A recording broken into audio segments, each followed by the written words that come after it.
సిలువలో యేసయ్య ఎన్ని గంటలు ఉన్నాడు? వేలాడింది ఎన్ని గంటలు? ఎవరికి తెలియదా?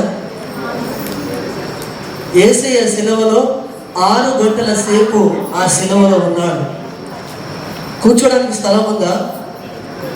కాలు సాపుకున్నాడా? అక్క చైర్లు ఉన్నాయా? పాస్టర్ ఇట్లా కాకపోతే ఇట్లా చంపుతున్నావా అని మీరు అనుకుంటారు.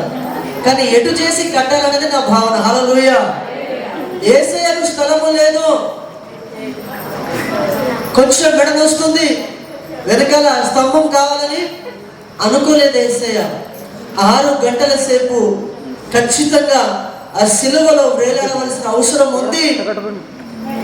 6 దేనికి సాదృశ్యం అంటే 6 బిడలారా మానవుని సంఖ్య. 6వ రోజు ఎవరు నిర్మించాడు? దేవుడు మనిషిని నిర్మించాడు. ఈ మానవుడు తప్పిపోయాడు కాబట్టి ఆ శిక్షను భరించడానికి సిలువలో 6 గంటల సమయం దేవుడు సిలువలో వేలాడాడు. హల్లెలూయా. 40 రోజులు ఉపవాసం ఉన్నాం, ప్రార్థనలు చేశాము. 2 గంటల సేపు ఓపికతో కూర్చోడానికి మాత్రం కష్టం అయిపోతుంది. పరలోకం ఎలా చేస్తావు చెప్పు ఒకసారి. 2 గంటలు నేను ఏం కోరుకోవట్లేదే ప్రభు. ఒక్క మేక కొట్టించుకోమంటున్నాడా? ఒక్క ముళ్ళ కిరీటం ధరించుకోమంటున్నాడా? లేదుగా. ఒక్కసారి పక్కన పొడుస్తా అంటే ఊరుకుంటావా? ఊరుకోవుగా. ఇంత బాధను భరించిన దేవుని కోసము 1 గంట సేపు వాక్యం వినకపోతే భక్తి జీవితానికి ఏం అర్థం ఉంది? ఒకసారి అర్థం చేసుకోండి. ఆయన దాహం అడిగితే ఏమిచ్చారు?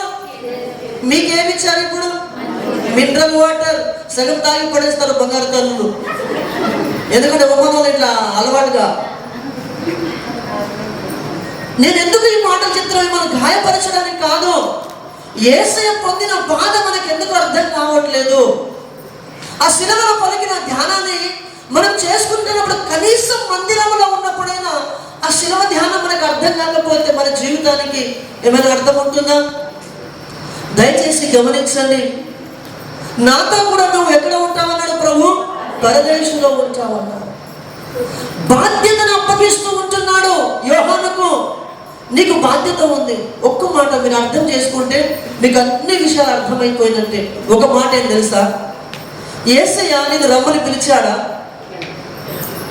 యేసయ్య నీకోసం చుట్టమా? యేసయ్య మీ అక్కలు మీరు చాలా మంది ఇప్పుడు చుట్టాలు ఇక్కడ ఉన్నారు, బంధువులు ఉన్నారు. వాళ్ళు ఫోన్ చేస్తే మీరు వచ్చిన వాళ్ళు కూడా ఉన్నారు. తప్పేం కాదు, అందులో తప్పేం లేదు. కానీ యేసయ్య మీకు చుట్టమా? మీకు బంధువా? ఈ ప్రపంచానికి యేసయ్య ఏమవుతాడు అని ఆలోచన చేస్తే ఎవరికి అంటారు. కానీ ప్రపంచం అంతా ఎక్కడ ఉంది? యేసయ్య పాదాల దగ్గర ఉంది. చెప్పండి వాటి ప్రభుత్వం ఎందుకుంది? యుద్ధాలు చేశాడా? నీ పక్షాన ఏమైనా కార్యం చేశాడా అంటే ఒకే ఒక కార్యం, ప్రేమను చూపించాడు. హల్లెలూయా.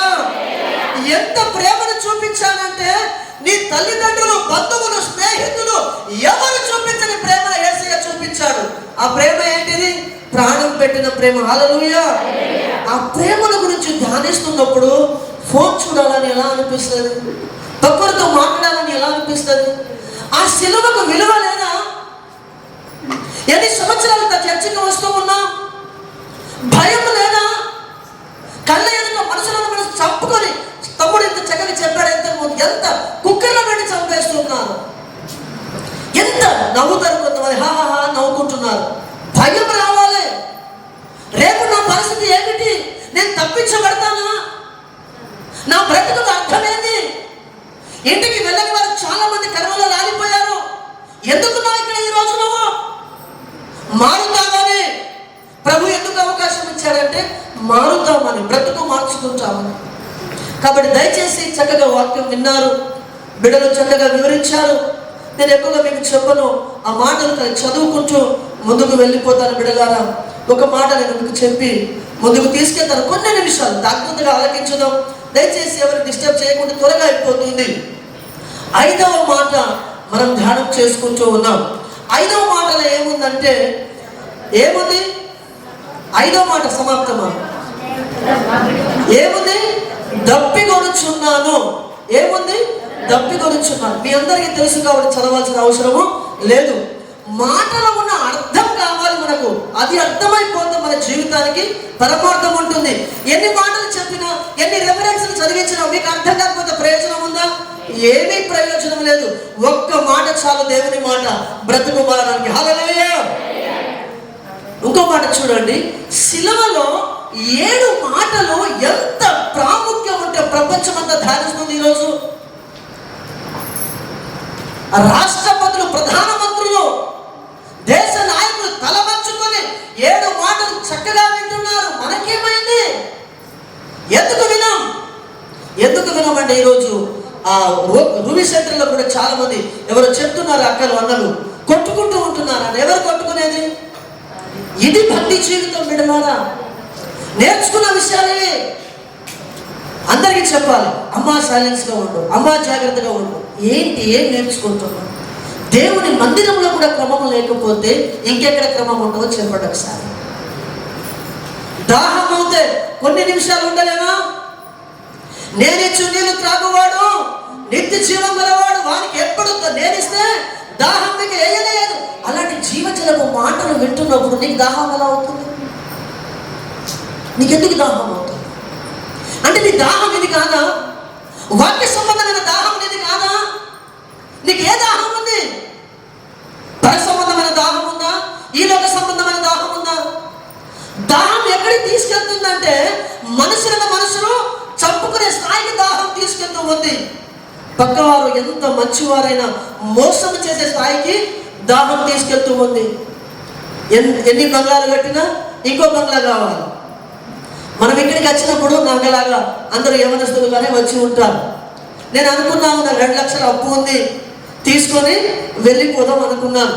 తర్వాత పిల్లలు పుట్టారు, వాళ్ళకి ఏం కావాలి? చదివించాలి. తర్వాత ఏం కావాలి? వాళ్ళకి పెళ్లి చేయాలి. వాళ్ళకి పిల్లలు పుడతారు, వాళ్ళకి ఏం చేయాలి? మనం చచ్చిపోయేదాకా మన దాహం తీరదు. చచ్చిపోయేదాకా దాహము. 1 తులం బంగారం తీసుకున్నావు, మెళ్ళో వేసుకున్నావు, ఇంకా ఏం కావాలి? నాకుంది, నా కూతురికి లేదు. అక్క ఎవరికి లేదు? నా కూతురికి లేదు. చిన్న కూతురికి అయిపోయింది, ఇంకా పెద్ద కూతురు, ఇంకా ఇలా ఒక ఫ్లాట్ కొన్నావు, ఇంకా. అంటే మనిషి దాహము తీరట్లేదు. ఎంత సంపాదించిన మనిషి దాహము తీరట్లేదు. దాహం తీరాలి అంటే ఈలోక సంబంధమైన దాహం ఎప్పటికీ తీరదు. మన దాహం ఏముండాలంటే పర సంబంధమైన దాహం ఉండాలి. హల్లెలూయా. ఎక్కడ దాహం అక్క? పరలోక సంబంధమైన దాహం. పరలోక సంబంధమైన దాహం ఏంటిది? మనుషుని నోట వలన కాదు, కానీ దేవుని నోట నుండి వచ్చు ప్రతి మాట వలన. ఇప్పుడు బిర్యానీ సరిగ్గా పెట్టలేదు అనుకో, ఏం పాస్టర్ గారండి ఎంత చక్కగా వండినాడు కనిపించింది, మంచిగా ఉంది, అందలేదు మాకు.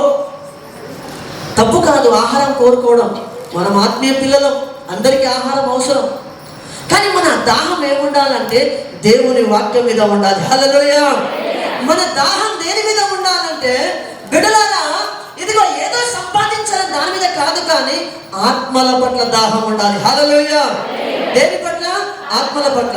ఈ చర్చికి ఈరోజు కొత్తగా వచ్చిన వారు ఎంతమంది చేయలేవడం? ఒకసారి ఫస్ట్ టైం వచ్చిన వారు ఈరోజు కొంచెం బయట లేవడం చేయండి, పట్టుకొని ఇవ్వలేదు.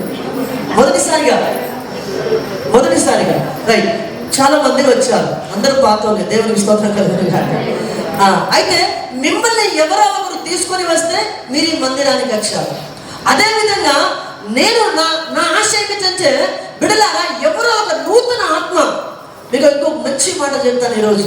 సంతోషకరమైన వాక్యం ఏంటంటే, సంతోషకరమైన విషయం ఏంటంటే, మీరు ఉపవాసాలు ఉన్నారు, ప్రార్థన చేశారు. ఈరోజు 3 ఆత్మలు బాప్తిసం పొందుకున్నాయి. హల్లెలూయా. 3 ఆత్మలు ఇదే కాలం బిడ్డలారా. ఇక్కడ ఒక అన్న వంట చేస్తున్న కష్టపడి శ్రీనివాస్, అక్కడిద్దరు సిద్ధపడ్డారు. అన్న 4 నెలల నుంచి అనుకుంటున్నాను బాప్తిసం తీసుకోవాలని, నాకెవరు చెప్పలేదన్నా, బాప్తిసం ఇస్తున్నారా, నేను వెంటనే వస్తానని చెప్పేసి వెనకాల వచ్చేసాడు. సో ఉపవాసం ద్వారా నిజంగా ఏం రావాలి? ఆత్మల రక్షణ రావాలి. హల్లెలూయా. ఆత్మల రక్షణ కావాలి. దాహం దేని మీద ఉండాలంటే బంగ్లాల మీద, వాటి మీద కాదు. ఒక సీక్రెట్ ఏంటంటే, మీ కుటుంబ పరిస్థితులు మారాలంటే, మీ ఆర్థిక పరిస్థితులు మారాలంటే వాటి వెనకాల పరిగెత్తదో. దేవుని వాక్యం ఏమంటుందంటే, మొదట నా నీతిని, నా రాజ్యాన్ని వెతుకో. నా నీతిని, నా రాజ్యాన్ని వెతుకో.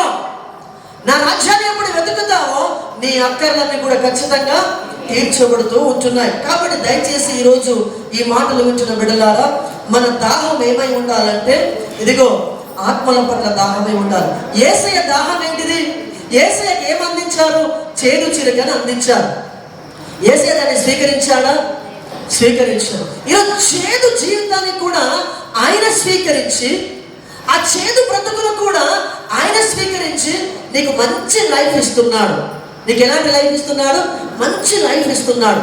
ఆ మంచి లైఫ్ నువ్వు అనుభవిస్తూ కూడా యేసయ్య నాకేమి చేయలేదు, యేసయ్య నాకేం చేయలేదు, నేను ప్రార్థన చేస్తే ఆలకించట్లేదు, నాకు జవాబు రావట్లేదు తమ్ముడు, నాకే ఎందుకు ఇలా జరుగుతుంది అని బాధపడుతున్నావా? దయచేసి అలా ఎప్పుడు బాధపడదు. నీ దేవుడు నిన్ను విడిచిపెట్టే దేవుడు కాదు. నీ దాహం తీరడానికి, నిన్ను బలపరచడానికి నా చేదు చిలుకను అనుభవించిన దేవుడు. విశ్వాస దాహాన్ని దేవుడు తీర్చడానికి ఆ శిలువలో చేదు చిలుకను అనుభవించినట్టుగా చూస్తూ ఉంటున్నాం. కాబట్టి దయచేసి ఈరోజు దాహం దేని మీద ఉండాలంటే దేవుని వాక్యం మీద ఉండాలి. హల్లెలూయా. ఈరోజు గుడ్ ఫ్రైడే అని చెప్పి చాలా మంది ఓకే సెంటర్లో కూర్చునే వాళ్ళు లేరా? గార్డెన్లో కూర్చునే వాళ్ళు లేరా? ఇంకెక్కడ కూర్చునే వాళ్ళు లేరా? చాలా మంది ఉన్నారు.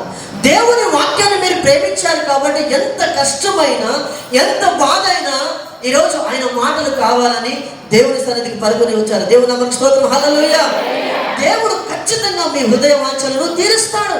జీవజలాల ఊటైనా సమరయ స్త్రీ అడగలేదు, ప్రభువా నాకు దాహము తీర్చుమని. కానీ యేసయ్య ఏమన్నాడు? నేనిచ్చి నీరు త్రాగువాడు ఎప్పటికి దాహము అన్నాడు. అమ్మా, నీ దాహము ఈలోక సంబంధమైనది కాదు, ఎక్కడిది? పర సంబంధమై ఉండాలి. కాబట్టి సమరయ స్త్రీ దాహాన్ని తీర్చిన దేవుడు ఈరోజు ఖచ్చితంగా మన దాహాన్ని తీర్చలేని మాట మీరు జ్ఞాపకం చేస్తూ ఉంటున్నారు. 5వ మాట అయిపోయింది దేవుని బిడ్డలారా. 6వ మాట ఏమని రాయబడుతూ ఉందంటే సమాప్తమైనది అని రాయబడుతూ ఉంటుంది. ఏమి సమాప్తమైనది అని అంటే మీ అందరికీ ఈ విషయాలన్నీ తెలుసు, నేను మళ్ళీ చెప్పాల్సిన అవసరం లేదు వాస్తవానికి. కానీ మనం ఆచరణ లేదు. ఏమి లేదు? ఆచరణ లేదు. ఆచరించడానికే ప్రతి సంవత్సరం దేవుడు మరోసారి హెచ్చరిస్తూ ఉంటాడు. సమాప్తమైనది. ఏం సమాప్తమైనది? ఏం సమాప్తమైనది అంటే తండ్రి ప్రకటించాలో, ఎక్కడెక్కడ అద్భుతాలు చేయాలో, ఎక్కడెక్కడ దీవించాలో, ఎక్కడెక్కడ ఆశీర్వదించాలో, ఎక్కడెక్కడ దేవుని బిడ్డలారా కొరత తీర్చాలో అక్కడ అన్ని స్థలాల్లో తీర్చేస్తాడు. అన్నిటికంటే ప్రాముఖ్యమైన మాట అంటున్నాడు, తండ్రి నీవు నాకు అప్పగించిన పని సమాప్తమైనది. ఈరోజు ప్రభు మనల్ని అడుగుతున్నాడు. మీ మేడలు అడుగుతారుగా, షుగర్ ఖలాస్, మాఫీ ఖలాస్, లెస్ మాఫీ ఖలాస్, ఇదే మాఫీ జైన్ అంటారు. కానీ తండ్రి అప్పగించిన పనిని తూచ తప్పకుండా ఫుల్ఫిల్ చేస్తాడు, పరిపూర్ణం చేస్తాడు. దేవుడు మనకు పని అప్పగించాడు. నువ్వు అనుకుంటున్నావు మస్కట్కి ఎందుకు వచ్చినా డబ్బుల కోసం వచ్చినాం అనుకుంటున్నావు.